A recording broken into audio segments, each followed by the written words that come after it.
Hey everyone, welcome back to my channel, and I'm super excited about this topic that we're talking about today because it's about one of my favorite saxophone players of all time, Johnny Hodges, and his performance on the tune Passion Flower. This tune is really interesting because the most kind of famous moment, or the pinnacle moment of, not really the pinnacle moment, but the really big moment that kind of makes you go, ooh, what was that? Was kind of done by accident, and it ended up being the hallmark of the tune and one of the things that Johnny Hodges did every single time he performed this tune. So let me tell you a little bit about this tune. So the tune is written by Billy Strayhorn, and Billy Strayhorn was one of Duke Ellington's great composers who wrote big hits like Take the A Train and one of his beautiful ballads, Lush Life. And this is just one of those ballads that should be up on the top of his writing as well, because it's just absolutely wonderful. This tune was actually written for Johnny Hodges to kind of show off his ability to bend notes, to play vibrato, and to really make the horns sing.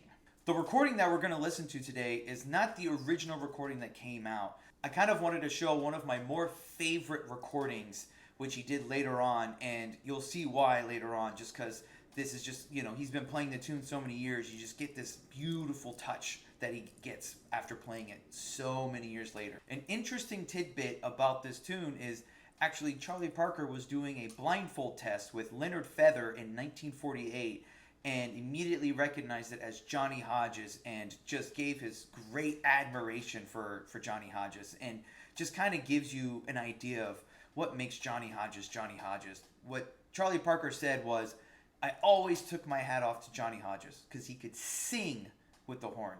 Oh, he's a beautiful person. Let's get to the song. Let's talk about the song. That's what we're here for.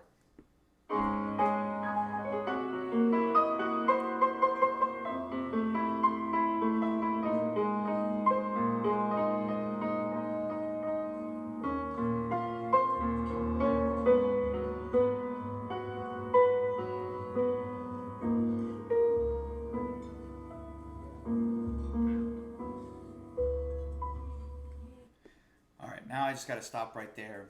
I mean, beautiful piano intro to just kind of really set the tone, really set the vibe of the song. Just kind of giving a little bit of the intro of just what's to come, and it just lets you know that this is a ballad. We're gonna be playing something pretty. It's just going on. So I'm gonna stop talking, and we're gonna get to it because that's right before the moment where Johnny Hodges comes in.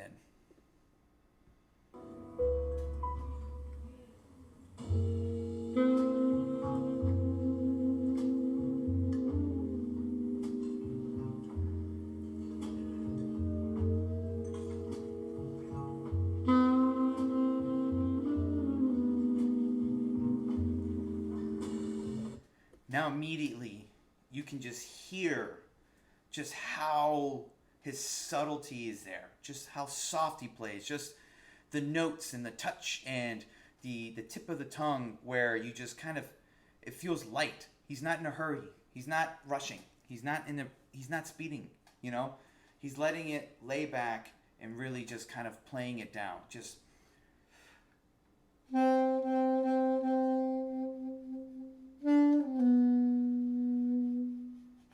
and then you hear that break before he comes back in, just allowing that space. So let's hear that again.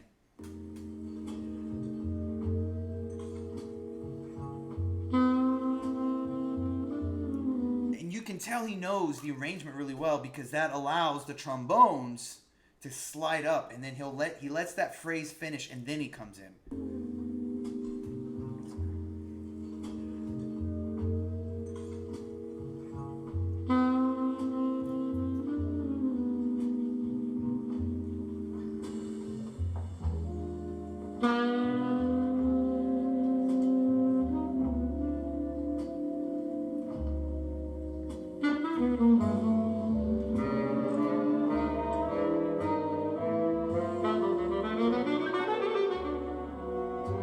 So you start kind of getting the vibe of the song.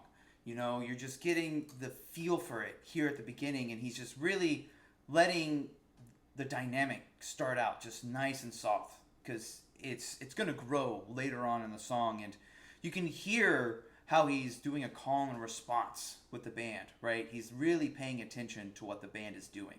Also, you kind of hear a little bit of him hinting, foreshadowing how he's going to use some bends, some scoops later on, and you'll hear that. It's a light one here early on.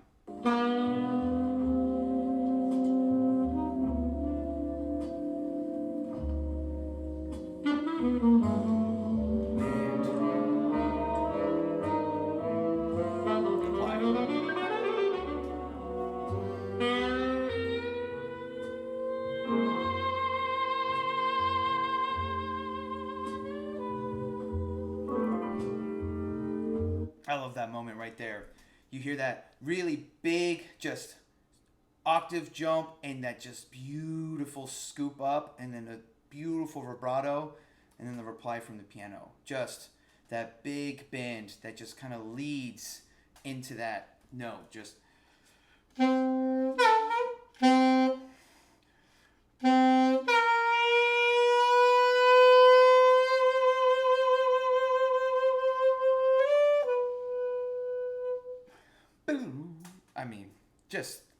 great. It is just great.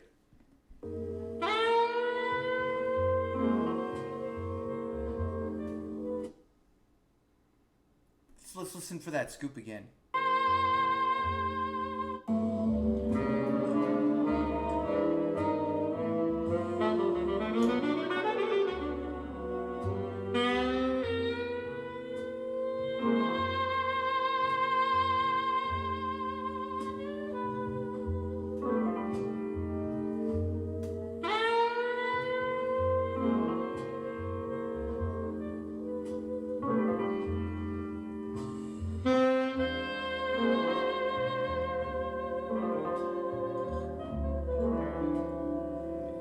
I mean, you just hear like how he's just laying back, how he's not in any sort of rush. He's not trying to push the tune. He's like really just letting it stretch. You hear him just play out those notes, those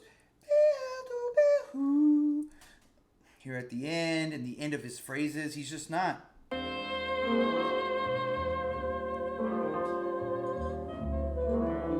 Boom. No rush.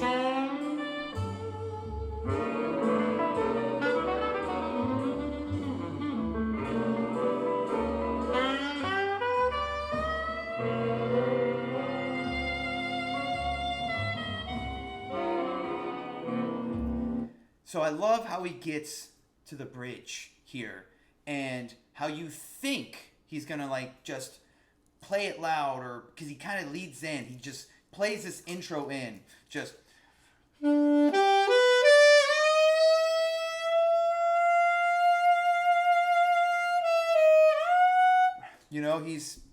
he doesn't really push it hard. He just lets it sing just lightly.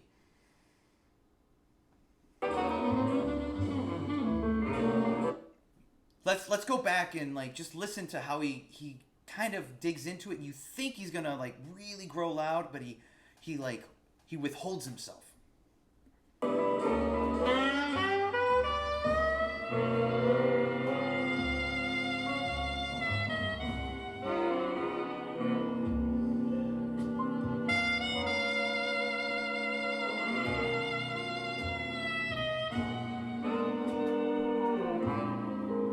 I mean, his tastefulness of just how he smoothly goes in between notes. You don't hear like just like interruption. It just slides one right into the other. Just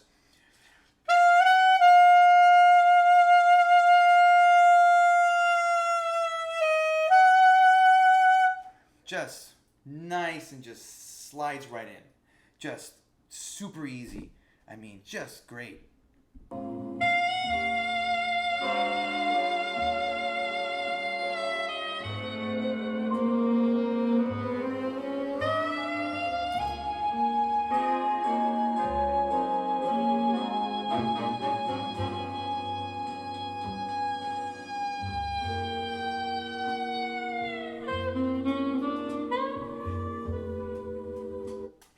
That's the moment. That's the moment right there. I mean, just that super, he's not projecting super loudly at the top note. He's on the top F on the palm keys, which usually on a saxophone sounds very thin and tinny, and he just makes it sing. He just makes it just seem operatic, just very much so, just singing, and you can just hear the tone beautifully. But what is awesome here is how long he holds the note, and then he just does this gliss fall downward that is just smooth like butter. Just smooth, instead of usually when you hear a fall, something you hear the fingers just, you hear like those fingers. No finger sound. It's just pure tone drop. Like, let's listen to that again. And not only that, let's count. We can count how long basically he's playing the note and then falling.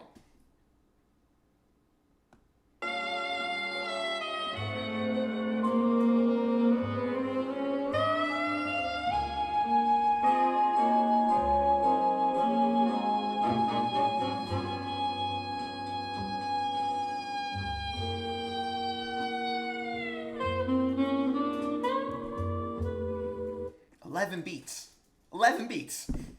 Like, from the moment he plays that note to the moment he hits the next note. 11 beats. I mean, almost 3 measures worth of just him just laying down that note. And that's kind of the moment that makes Passion Flower.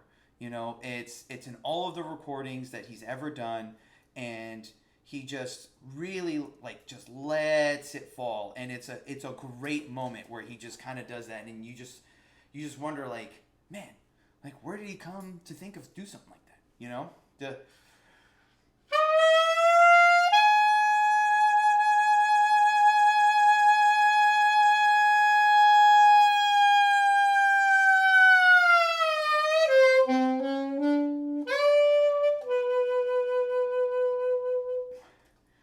I mean, just great.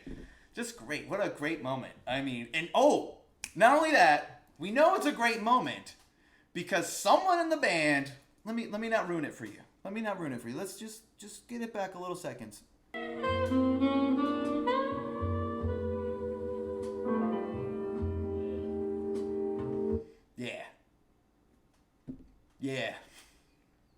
Yeah. That's it right there. You heard it. Yeah. All right, let's keep going.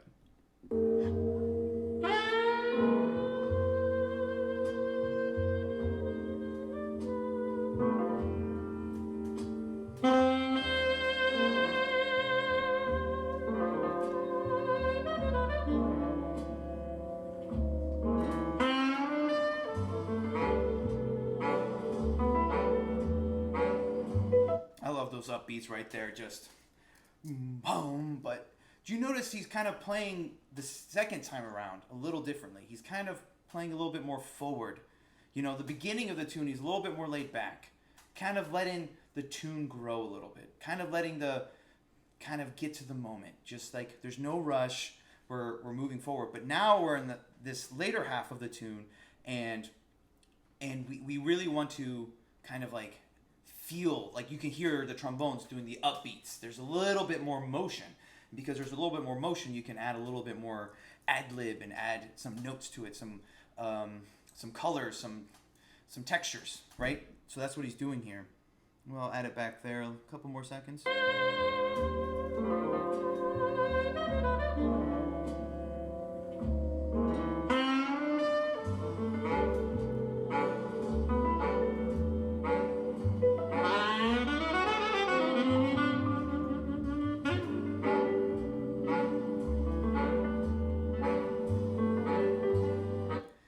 So he's doing a little more motion, a little bit more aggressive with his articulation, with his, accents, right? Just right there at the end.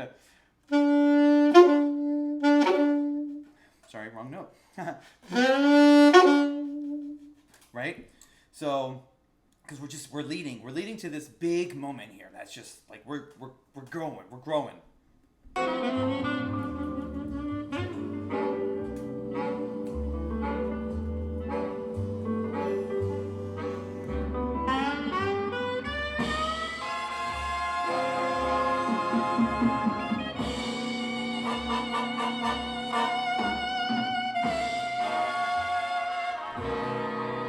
So you can hear the difference now between how he was playing this part early in the tune.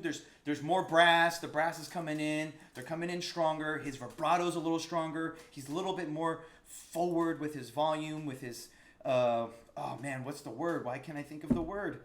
He's a little more forward with the volume. He's a little more forward with, what's the word? Forte, piano, crescendo. Dynamics! That's the word! All right, he's a little bit more forward with the dynamics. He's a little bit more forward with the dynamics. And you hear it, like he's cutting off the notes a little sharper. So it's just kind of like he's really trying to like be like, this is the big moment. This is the grand moment right here.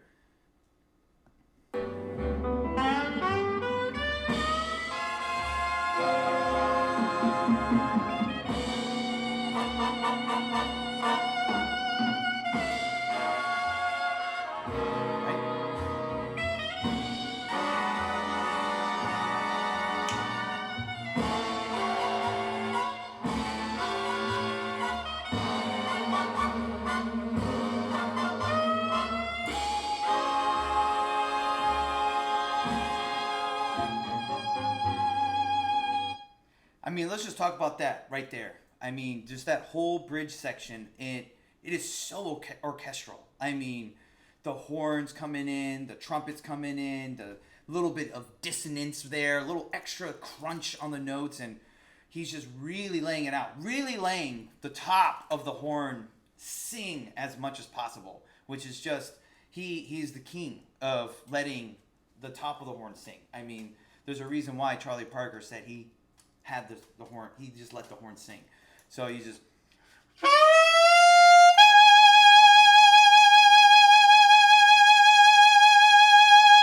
you know, just lets that note sing, just lets it ring.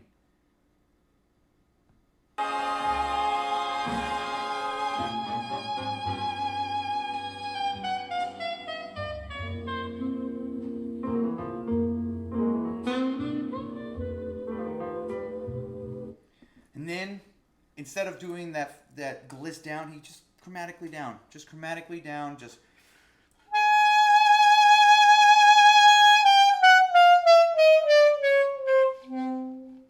you know, just nice and easy, nice and simple, and then we're just kind of closing out here.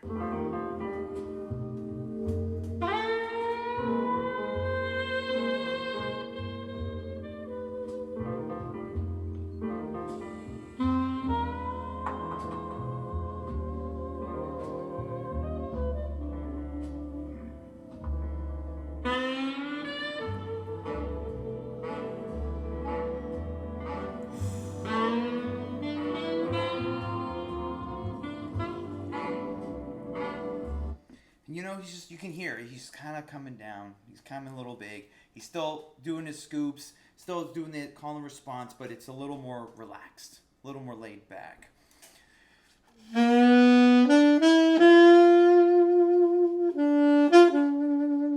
You know? Right? I think that's what it is.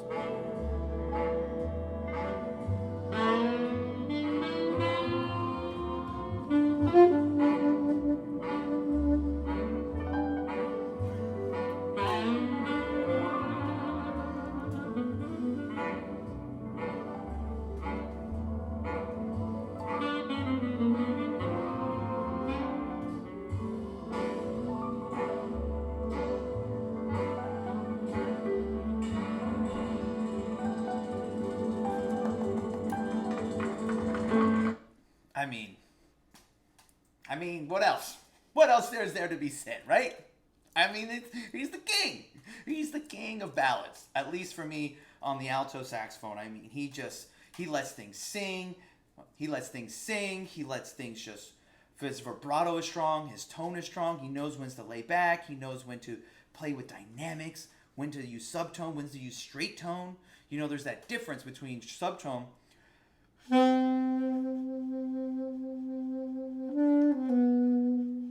you know, where you hear that little airiness.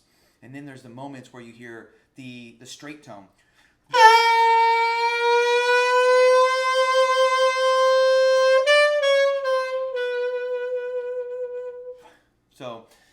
those are like, I mean, just the magnificentness of that. But so the thing that makes this tune so special, that moment where I was talking about, the fall, the thing that makes it the chocolate chip cookie of the saxophone world, right, is this quote right here from Johnny Hodges about this tune, right? Johnny Hodges. Now, take that famous gliss down that I had on Passion Flower. I wasn't looking for that. The only reason that happened, I just got tired.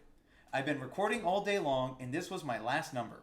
My lip was tired, and I just had to release it. So I released it gradually, and there was Passion Flower. That's it. That's how Passion Flower came to be. That's how Johnny Hodges came up with that moment. His lip was tired. Anyways, I hope you enjoyed the video. This is one of my favorite songs. I really enjoy Johnny Hodges' playing, and this is a tune that just kind of exemplifies his magic, his, what makes him him, and his tone, his vibrato, the way he glisses between notes. Like, there's not too many people who do that anymore. But I'm gonna put some links down below for other recordings of this. The original recording, the 1941 or 1943 recording. There's also a video from Sharp 11 Music that he has from a live recording, and he actually has notes. So if you want to see notes, I recommend that video because I don't have notes in this one. And another notable recording is actually Nancy Wilson has a great recording. I mean, she's a great soul singer, and she does a great job. So check out those recordings. Check out the links below. And if you'd like me to talk more about Johnny Hodges, let me know down in the description. If you'd like me to try to show you how to maybe do some of his glisses and bends, also let me know. I could maybe make a video about that. But thanks for tuning in. I hope you enjoyed it. We'll see you next time.